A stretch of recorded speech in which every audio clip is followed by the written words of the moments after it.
हरे कृष्णा। हम भगवत गीता से सुखी जीवन के सूत्र सीख रहे हैं और आज हम सीखेंगे हमारा 5वां सूत्र 5वें अध्याय से। इस अध्याय का नाम है कर्म संन्यास योग। तो इस अध्याय में भगवान ने कर्म योग के बारे में बताया है और अर्जुन को इंस्पायर किया है कि अर्जुन तू कर्म योग कर।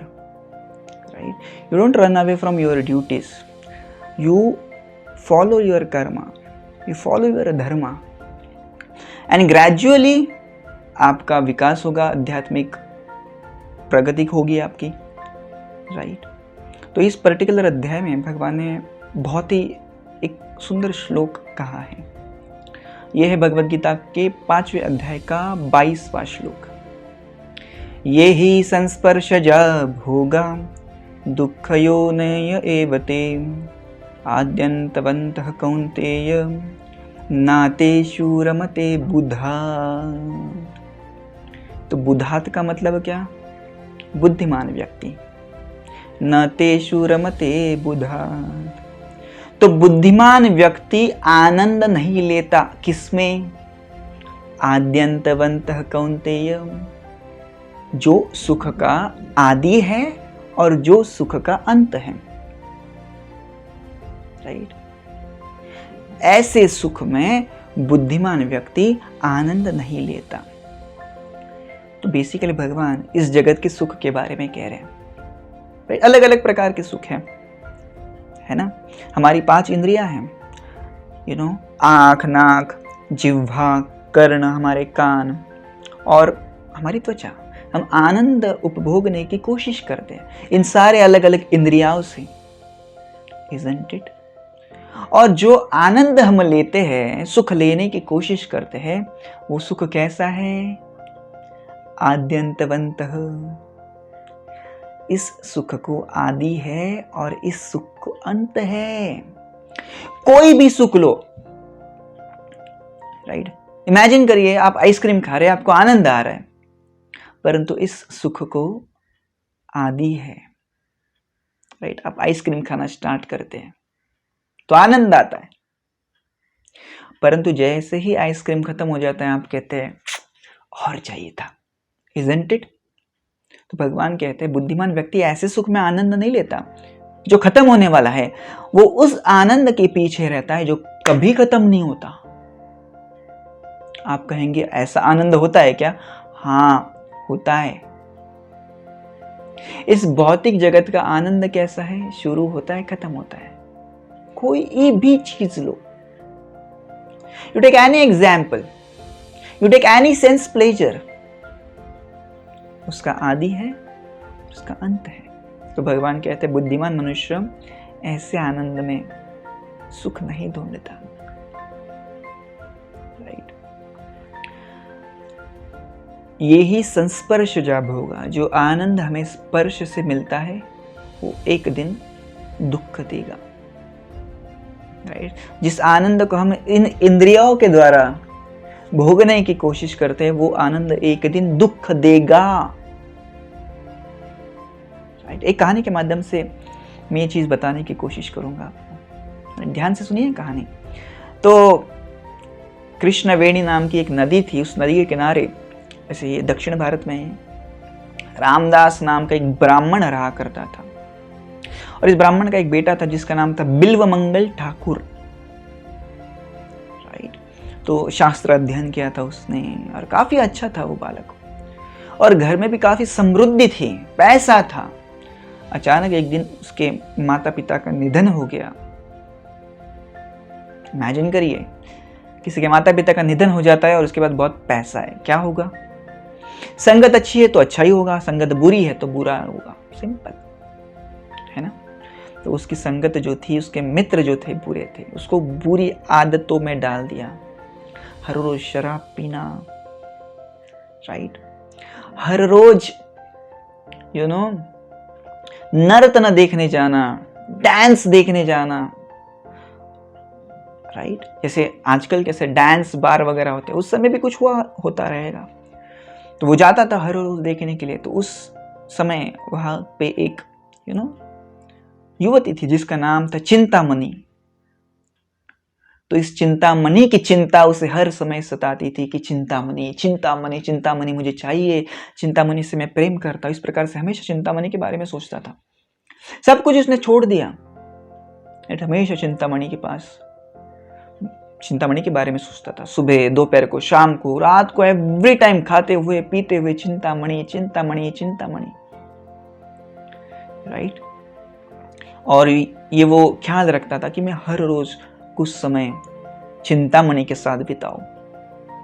तो हर रोज वो उसके घर पे जाता था। एक दिन ऐसे होता है कि उसके घर पे उसके माता पिता का श्राद्ध था, राइट। आपको पता होगा श्राद्ध, किसी व्यक्ति की मृत्यु हो जाती है तो श्राद्ध करना पड़ता है ना, पूजा करनी पड़ती है, साल में एक बार होता है ऐसा। तो माता पिता का श्राद्ध था, उसका मन श्राद्ध में था ही नहीं। वो ब्राह्मण को पूछ रहा था, चिंतामणि के पास जाऊं क्या, थोड़ी पीनी है, पीऊं क्या? ब्राह्मण ने कहा, पागल है क्या, आज तेरे घर में पूजा है, किधर नहीं जाने का, बैठ। But he could not control his senses. जैसी पूजा हुई वो वहां से भागा, नदी किनारे गया। नदी के उस पार चिंतामणि रहती थी।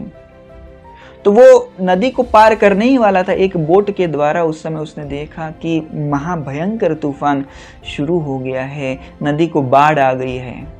परंतु फिर भी उसने खुद के बारे में नहीं सोचा। उसने कहा, चिंतामणि, चिंतामणि के पास जाना, चिंतामणि, राइट।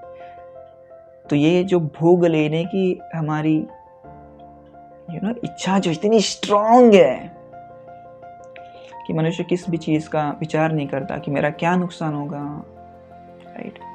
तो उसने देखा, है कुछ तो तैर रहा है, चलो उसको पकड़ो। तो उसको पकड़ लिया और तैरते तैरते उस तैरने वाली चीज को पकड़ते पकड़ते उसने नदी को पार कर लिया। काफी अंधेरा हो चुका था अभी तक, राइट।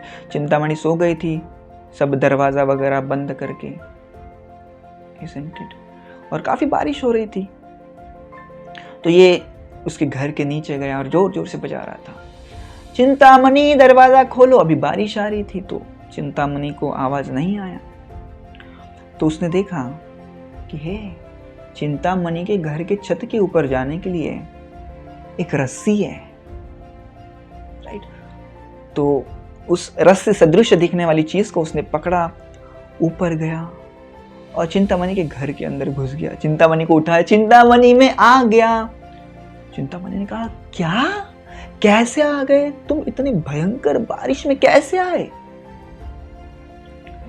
ऊपर कैसे चढ़े वो बताओ पहले, क्योंकि तो नीचे का तो दरवाजा बंद है। बोले, चिंतामणि तुम्हारे ना जो दरवाजा है वहां पे मैंने एक रस्सी देखी। तो चिंतामणि ने कहा, दिखाओ दिखाओ। वो रस्सी नहीं थी, वो सांप था। उस सांप को पकड़ते हुए वो आया। देखिए, इस काम वासना ने उसको अंधा बना दिया। चिंतामणि ने कहा, नदी को कैसे पार किया? तो उस बिल्वमंगल ठाकुर ने कहा, देखो वहां पे कुछ तैर रहा है। Now she saw it closely, वो एक डेड बॉडी थी। डेड बॉडी को पकड़ते पकड़ते वो उसको नदी को उसने क्रॉस किया था। चिंतामणि ने कहा, कितने पागल हो तुम मेरे पीछे। अरे बिल्वमंगल ठाकुर, ये जो शरीर, इसको तो प्रेम कर रहे हो, ये एक दिन बूढ़ा हो जाएगा, एक दिन मर जाएगा, सड़ जाएगा। इस शरीर के प्रति इतनी आसक्ति मत रखो। तुम इतना प्रेम करते हो मुझे, उतना ही प्रेम यदि तुमने भगवान को किया होता, आज कहां से कहां चले जाते। तो ये मेरे प्रति जो तुम्हारी आसक्ति है उसको छोड़ दो, त्याग दो, क्योंकि मैं हमेशा हमेशा के लिए नहीं रहने वाली तुम्हारे साथ। एक दिन मुझे भी जाना है और तुम्हें भी जाना है। तो अपनी आंखें खोलो, भगवान को पाने की कोशिश करो बिल्वमंगल। और जब चिंतामणि ने ये कहा, बिल्वमंगल ठाकुर की आंख खुल गई। क्या सही कह रही है, चिंतामणि के हमेशा मेरे साथ रहेगी। आद्यंतवंतः कौन्तेय, इस सुख को आदि है और अंत है। और ये जब चिंतामणि ने कहा तो सारी चीजों का बिल्वमंगल ठाकुर ने त्याग किया और वृंदावन चले गए, राइट। और अपनी आध्यात्मिक प्रगति के ऊपर उन्होंने जोर दिया। और काफी अच्छी अच्छी पुस्तकें उन्होंने लिखी है, राइट। जब उन्हें भगवान का साक्षात्कार हुआ, भगवान का अनुभव हुआ, राइट। परंतु उनकी पूर्व कहानी ऐसी है इस भौतिक चीज़ों में वो आनंद लेते थे। तो भगवान वही चीज़ कह रही है कि आनंद मत लो इन भौतिक चीज़ों में, ये चीज़ें कितने दिन रहेगी। एक तो हमें ये चीज़ समझनी है कि जिन चीज़ों के पीछे हम भाग रहे हैं, क्या वो हमेशा हमेशा हमारे साथ रहेगी? क्या ये जो शरीर है हमारे साथ हमेशा रहेगा? नहीं। इसका मतलब ये नहीं है कि हमें इन चीज़ों को, इन शरीर का ख्याल नहीं रखना है, परंतु हमें ये चीज़ याद रखनी है कि मैं भगवान से भी आ सकता हूँ, क्योंकि जो असली आनंद है वो भगवान में है। Thank you very much. Hare Krishna.